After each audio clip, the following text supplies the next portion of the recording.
Presented by Unique Films. I know you told your friend you're not okay, and tell me what's wrong and why you never said you felt that way. And guess you're trying to stay strong and fake a smile until I look away. But I've known you too long, it hurts to watch your blue eyes fade to gray as you fade away, as you fade away.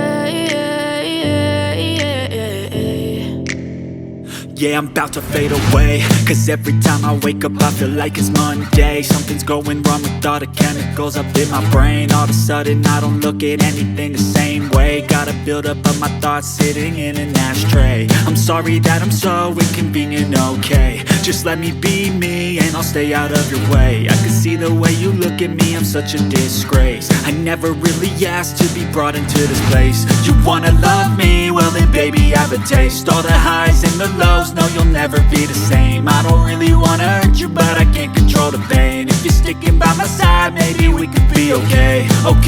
Okay, maybe you could be the change I need today. I promise that I've never felt this way. I really hope that you will choose to stay through all the pain. I know you told your friend you're not okay, and tell me what's wrong and why you never said you felt that way.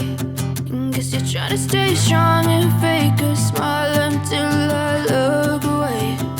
But I've known you too long, it hurts to watch your blue eyes fade to gray as you fade away, as you fade away. गोरी दोसरा से के शादी हो, मोर करता हरू बर्बादी हो। सब कुछ लुटा दी हो नीये जान, बोला अब तुहरा के का दी हो। जिंदगी हमारी हुजरी गइल, अपन दुनिया बसई हो। काढ़ी करे जादे हम कोरावा में धके जान ससुरा ले जाई हो। काढ़ी करे जादे हम कोरावा में धके जान ससुरा ले जाई हो।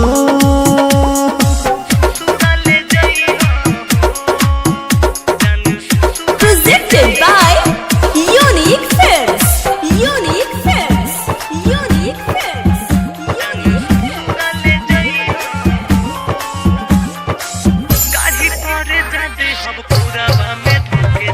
DJ Arman Siddiqui. ई मनोज के तरफ से इनाम बा, तोहे मिलत खुशियाँ तमाम बा। यही धोखा से सुनो गोरिया हो, प्यार के नामा बदनाम बा। ई मनोज के तरफ से इनाम बा, तोहे मिलत खुशियाँ तमाम बा। यही धोखा से सुनो गोरिया हो, प्यार के नामा बदनाम बा। चौहान विकास कहे प्रकाश अपने मुहावा देखई हो। काढ़ी करे जद हम कोरावा में धके जान ससुरा ले जाई हो। काढ़ी करे जद हम कोरावा में धके जान ससुरा ले जाई हो।